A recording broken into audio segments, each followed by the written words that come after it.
দিশা তো এখানে যাবেই না, যেহেতু দিশা মাছ ভয় পায়, আর পানিতে তো দিশা আরো বেশি ভয় পায়। বাট আমার ভরসায় দিশা এখানে গিয়েছে, মানে আমি দিশাকে নিয়ে আসছি আর কি। তো বাপ্পিও বলতেছেন যে না না, দিশাকে পানিতে যেতে হবে না, দিশাকে হাঙরের সাথে এক্সপেরিমেন্ট করতে হবে না।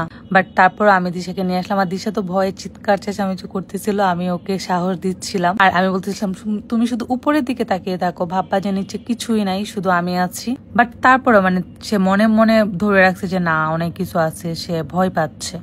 এই এটা করার জন্য আমাদেরকে যেতে হয়েছে একদম মাঝ সমুদ্রে। তারা হচ্ছে খাবার দেয়, খাবার দেওয়ার পরে হচ্ছে হাঙরগুলো আসে, আসার পরে হচ্ছে ভিডিওগুলা তারা করে।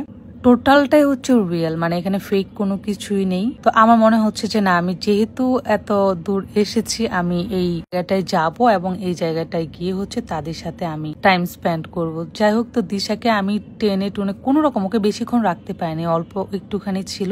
বাট এইখানে গেলে কি যে ফিল হয়, মানে মাছগুলা ধাক্কা দিচ্ছে, সেটা হচ্ছে শরীরের সাথে এসে মানে নাড়া খাচ্ছে, মানে টাচ লাগতেছে, আসলে অন্যরকম ভালো লাগার। ভয় না আমারও হালকা হালকা করতেছিল।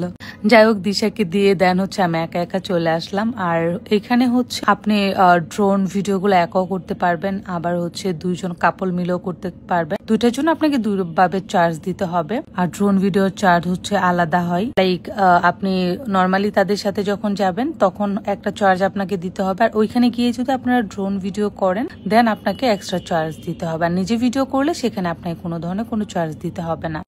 বাট আমি অনেকক্ষণ ছিলাম, আমি বলতেছিলাম যে আমাকে টানবেন না, আমি অনেকক্ষণ থাকবো। তারা আপনাকে যথেষ্ট টাইম দিবে যতক্ষণ আপনি থাকতে চান, বাট তারপর একটা লিমিট থাকে। বাট এরকম না যে অল্প একটু দিল তারপর আপনি চলে আসলেন, ব্যাপারটা এরকম না। তারা আপনাকে যথেষ্ট পরিমাণ টাইম দেয় এখানে গিয়ে থাকার জন্য। বাট আমার একটু পরেই ভয় লাগে, আবার হচ্ছে সাহস করি, আবার ভয় লাগে, আবার সাহস করি। বাট সব মিলিয়ে ভালো লাগছে। তো এইখান থেকে ওঠার পরে এখন হচ্ছে সেকেন্ড চ্যালেঞ্জ, যেটা হচ্ছে আন্ডার ওয়াটার ভিডিও, মানে শার্কের সাথে গিয়ে একদম আপনাকে সরাসরি ভিডিও করতে হবে, মানে তাদের সাথে সাঁতার কাটতে হবে। এইটা তো আমি সাহস করতেই পারতেছিলাম না। তো ফার্স্টে দেখলাম যে সবাই নামলো, যে সবাই যেহেতু নামতে পেরেছে অন্যান্য কান্ট্রির, মানে অন্যান্য ওয়ার্ল্ডের অন্যান্য কান্ট্রি, তাদের যদি সাহস থাকে আমি কেন পারবো না। দেন আমিও সাহস করে নেমে গেলাম। বাপ্পি ফার্স্টে গেছে, তো বাপ্পি এসে আমাকে বলে আপু তুমি যাবা না, তুমি ভয় পাবা, তুমি পারবা না। বাপ্পি এসে অলরেডি কান্নাকাটি শুরু করে দিছে, মানে সে পানি থেকেই হচ্ছে সে কান্নাকাটি করতেছিল। আমি বলছিলাম যে না আমি যাব।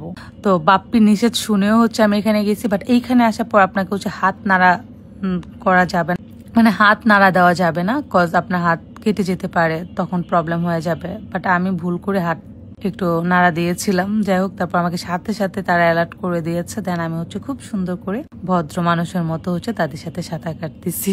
দেখেন একটা মাছ এসে আমাকে সুন্দর করে টাচ করে দিয়ে গেছে। আর মানে মাছগুলা এত বেশি সুন্দর দেখায়, কারণ আমাকে যে গ্লাসটা দিয়েছে এইটাতে হচ্ছে সবকিছু ইয়েলো দেখাচ্ছিল, মানে একদম স্পষ্ট ক্লিয়ার দেখাচ্ছিল। এখন কালো দেখাচ্ছে, মানে পানির কালার দেখাচ্ছে, বাট গ্লাসটা হচ্ছে ইয়েলো কালার, এই জন্য সব মানে ইয়েলোস্ট দেখাচ্ছিল আর কি। বাট যারা হচ্ছে মালদ্বীপে যাবেন এই মানে ইয়েগুলো অবশ্যই করে আসবেন, কজ এইগুলাতেই হচ্ছে মালদ্বীপের আসল মজা। আমরা হচ্ছে সবকিছু এক্সপ্লোর করে আসছি। সেই সবাই ভালো থাকবেন, টাটা।